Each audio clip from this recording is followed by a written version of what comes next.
when we look through, when we look back at funding, and I just had groups of AASB teachers and school board folks come through, one of their concerns were the testing. And I've got parents coming through testing. So you look at the costs of testing and the time of testing and what schools are talking about unfunded mandates where they're required to give tests. So that we go through these and ask the questions. So for those online listening, they'll know why we give the test, if it's an option not to give the test, how much money we spend for the test. And I am not going to even make you guess what that costs the school districts unless you have it. Okay, so we'll do our best. So who's going to be the lucky winner here? Chair Gaddis, again, for the record, Les Morse, Deputy Commissioner. I am the winner of this one, and I think I can cover most of these. But I think that the bigger question is, are we testing too much?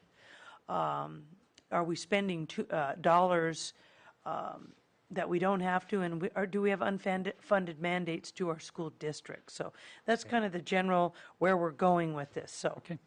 Chair Gaddis, I will do the best I can on estimating staffing around these, but I would like to, and probably will clarify each time that these are estimates, because I don't want to, anyway. So the first one is the developmental profile. It's the kindergarten developmental profile. It's in state statute, and then as a result in state regulation. It is a state mandate only. This is really an assessment that measures readiness. And when you think of assessment of sitting down, taking a test, and filling in the blanks, that is not what this is. This is things like making sure a student know that a teacher in those beginning, when a new student's coming in, knows part of it will be determined through activities like show me what the front of the book is, and making sure a student knows the front from the back of the book. It's many things that teachers would do no matter what to figure out where this student is so they can begin teaching them. And a lot of the school districts do this actually in part with families. Some districts, the kindergarten teachers actually meet with families and the student the first 3 days. And so I think this particular assessment gives valuable information to the school, and I would be surprised if schools say this is a real problem, because I think they've utilized it as a way to get to know what learning needs those first students into their school have. The cost to the department on this is actually on a year-to-year basis zero, because all we do is get information that is input to us, and we don't have to run an assessment. Districts actually have tools that they use. They do have to buy different materials that they would use to assess the students at the local level.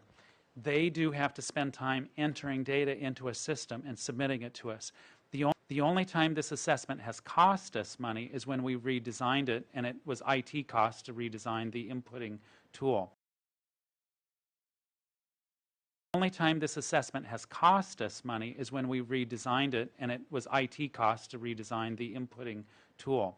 It does take some staff time in the analysis work, and we use generally about 10% of one of our staff people's time. We have one position funded by the federal government for the NAEP program that I'll talk about later, and we are allowed under that funding mechanism from the federal government to have 10% of that person's time do state work. This is the task we've assigned them to. So it really doesn't come at a year-to-year cost to the state.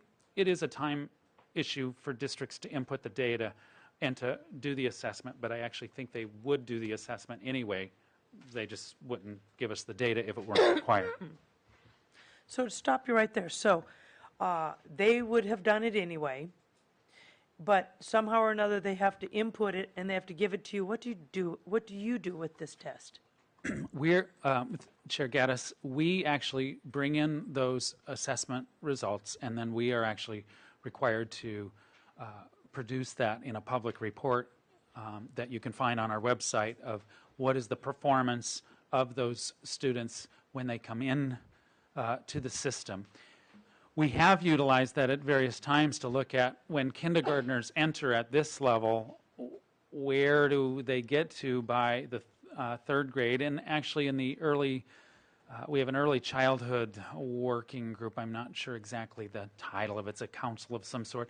They've analyzed that data to look at, are there different things we can do with early childhood programs? So they've looked at it that way. But our mandated requirement is that we post the results for each district and statewide on our website. So that analysis occurs. And then our early childhood folks have utilized the data with that council that I mentioned.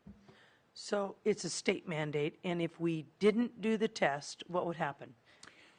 If we didn't do the test, I would venture that most districts might still do it. I can't speak and I pretend to guess speak where I for was going, if districts. we didn't do it, would we lose some federal funds somewhere? Would we lose any funding if we didn't do it? Chair Gaddis, this is not required by anyone other than the state and the then regulation.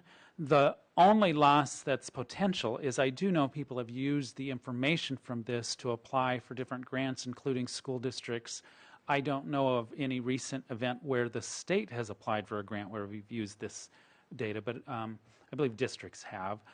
So there could be a loss of information about where they're at. So it's a little bit of gathering information in hopes that it's out there and you've got it if you need it type thing, so. It is for that.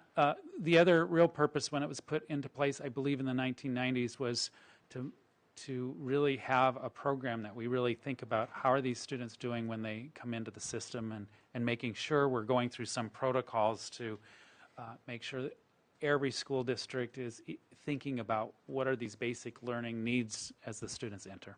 Representative Ortiz.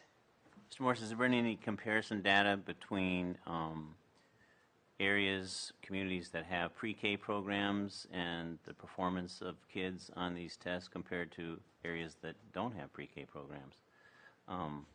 Because I would think there would be some interest in that kind of information, both at the district level, but also at your level, to find out, whether or not pre-K programs, which are probably expensive, whether they merit the cost. Through the chair, Member Ortiz, or Representative Ortiz, the data is all there and available to do that, and I do believe the Early Learning Council has looked at those particular issues. I don't have that analysis with me, but that's one of the uses that would be available that could internally be done with that particular information. And I guess my last question is, if the school doesn't turn this test in to you, what's the downside? What happens to the school or the school district if they don't complete the test and turn it in to you, but they do whatever they need to do? Chair Gaddis, I guess the downside if they did not turn it into us is us not being sure they have the data. In some small districts, if they wanted to turn around and take a look at it in a future year and they didn't provide it to us, one of the values of giving us the data is we secure it and we can provide it back to the district. At this point, this test has a real high compliance. I don't believe we have people who don't turn it in. And I think mine was more, and as we go through the other tests, I'll be asking the same question. So I'm just, if they don't do the test and keep their own data, there's really no downside. Okay. Either way. Please go on.